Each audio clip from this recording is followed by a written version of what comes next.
आज झारखंड की पहचान बदलने की बहुत बड़ी साजिश हो रही है।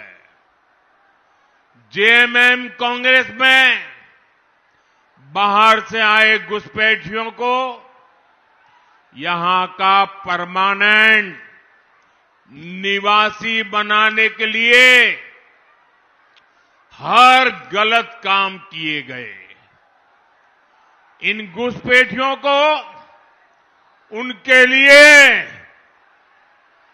रातों रात पक्के कागज बनाए गए।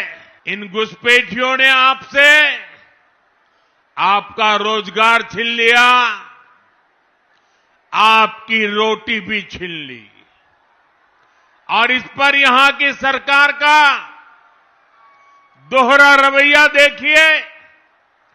जेएमएम सरकार ने कोर्ट में कह दिया कि झारखंड में कोई घुसपैठ हुई नहीं है। भारत के प्रधानमंत्री नरेंद्र मोदी का ये एक पुराना वीडियो है।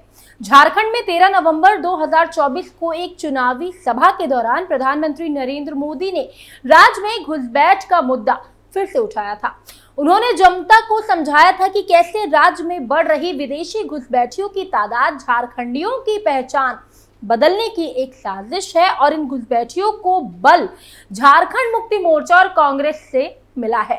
बिहार में अगले साल यानी 2025 में विधानसभा चुनाव होने हैं, लेकिन सियासी दलों के बीच घमासान अभी से शुरू हो चुका है। लेकिन बीजेपी लगातार घुसपैठ के मुद्दे को लेकर कांग्रेस और जेएमएम को घेरती हुई नजर आ रही है।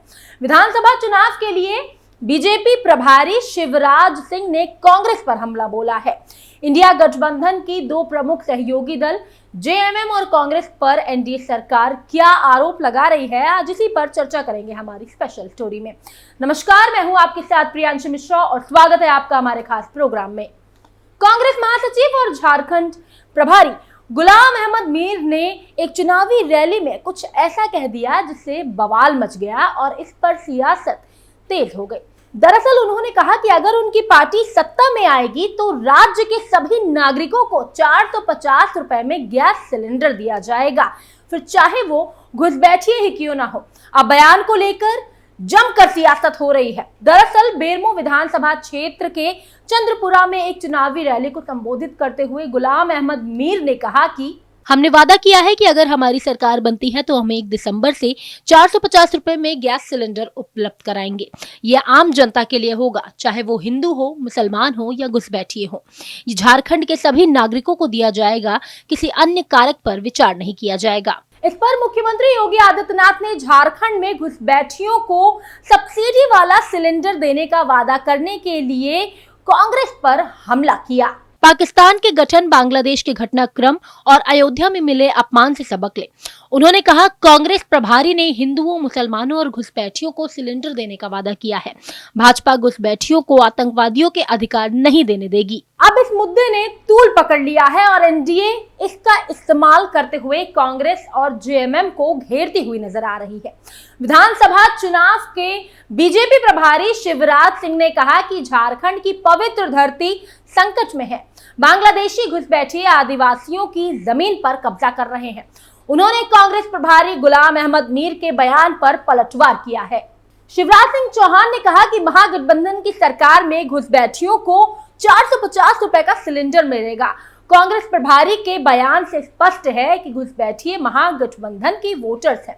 उन्होंने वोट के लिए बयान दिया है। शिवराज सिंह चौहान ने महागठबंधन के खतरनाक मंसूबों से मतदाताओं को आगाह किया है। उन्होंने झारखंड की विशेष शाखा का उपायुक्त पुलिस अधीक्षक के नाम सर्कुलर दिखाते हुए कहा कि घुसपैठियों को मदरसों में पनाह दी जा रही है। ये गुलाम अहमद मीर कह रहा है, हम घुसपैठियों को 450 रुपया में गैस का सिलेंडर देंगे घुसपैठियों को। घुसपैठिए मतलब जो बांग्लादेश से अपने देश में आ रहे हैं, ये सरकार लाता है। जेएमएम कांग्रेस वाले इनके घुसाते हैं, इनके पक्के कागज बनाते हैं, इनका वोटर लिस्ट पर नाम लिखवाते हैं, इनका आधार कार्ड बनवाते हैं, इनका राशन कार्ड बनवाते हैं।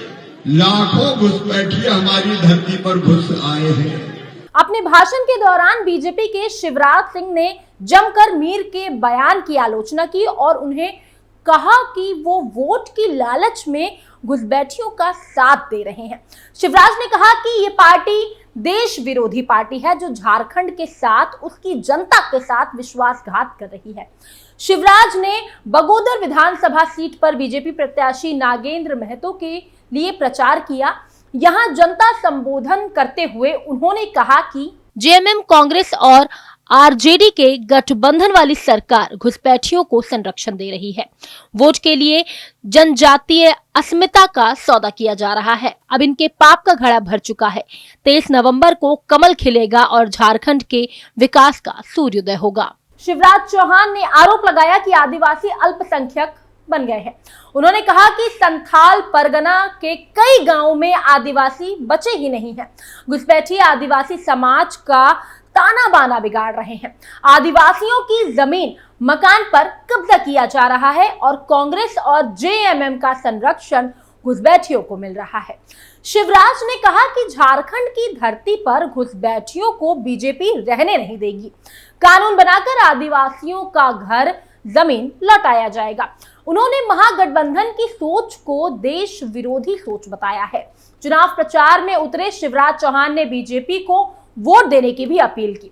उन्होंने कांग्रेस के राष्ट्रीय अध्यक्ष मल्लिकार्जुन खड़गे पर भी जोरदार हमला बोला।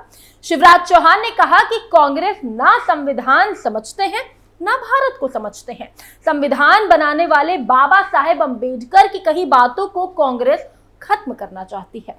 उन्होंने आगे कहा कि कांग्रेस को संविधान की बात करने का हक नहीं है। बीजेपी सांसद निशिकांत दुबे ने झारखंड कांग्रेस प्रभारी गुलाम अहमद मीर के बयान पर आपत्ति जताई। उन्होंने कहा कि कांग्रेस एक अलग देश बनाना चाहती है। गुलाम अहमद मीर ने कहा था कि ना हिंदू देखा जाएगा, ना मुसलमान देखा जाएगा और ना ही घुसपैठिया देखा जाएगा। हमारी सरकार आने पर झारखंड 1 दिसंबर से 450 रुपए में गैस सिलेंडर देगी। निशांत दुबे ने गुलाम अहमद मीर के इसी बयान पर आपत्ति जताई और उन्होंने कहा कि ये दिखाता है कि कांग्रेस ने 1947 में जो विभाजन किया था, अब वो संथाल परगना, मालदा, मुर्शिदाबाद, किशनगंज, अररिया, पूर्णिया और कटिहार को मुस्लिम बहुल्य बनाकर दूसरा देश बनाने की कोशिश कर रही है। निशिकांत ने मनमोहन सरकार पर लगाए आरोप। बीजेपी झारखंड में चुनाव प्रचार के दौरान लगातार बांग्लादेशी घुसपैठ का मुद्दा उठ रहा है। इसी पर गुलाम अहमद मीर ने कहा कि यहाँ का रहने वाला हर व्यक्ति यहाँ का बाशिंदा है। घुसपैठ का मुद्दा उठाकर बीजेपी सेना का अपमान कर रही है। इस पर निशिकांत दुबे ने कहा कि बांग्लादेश की सीमा सेना कंट्रोल नहीं करती है, बीएसएफ करती है। 2004 से 2014 तक मनमोहन जी की सरकार रही है, वे उन्हें लेकर आए हैं। निशिकांत दुबे ने कहा कि बांग्लादेशी घुसपैठियों ने भारत में रहकर शादी विवाह किया, बच्चे हुए और अब उनकी जनसंख्या बढ़ रही है। ये कांग्रेस की नाकामी है। ये जल, जंगल, जमीन और आदिवासी को बचाने की लड़ाई है। ये बीजेपी के लिए कोई राजनीतिक लड़ाई नहीं है। आजकल देश में कुछ इस तरह की पॉलिटिक्स देखने को मिल रही है जहां एक तरफ एक दल हिंदुओं के पक्ष में नजर आता है, वहीं दूसरे सियासी दल मुस्लिमों के पक्षकार बने हुए हैं।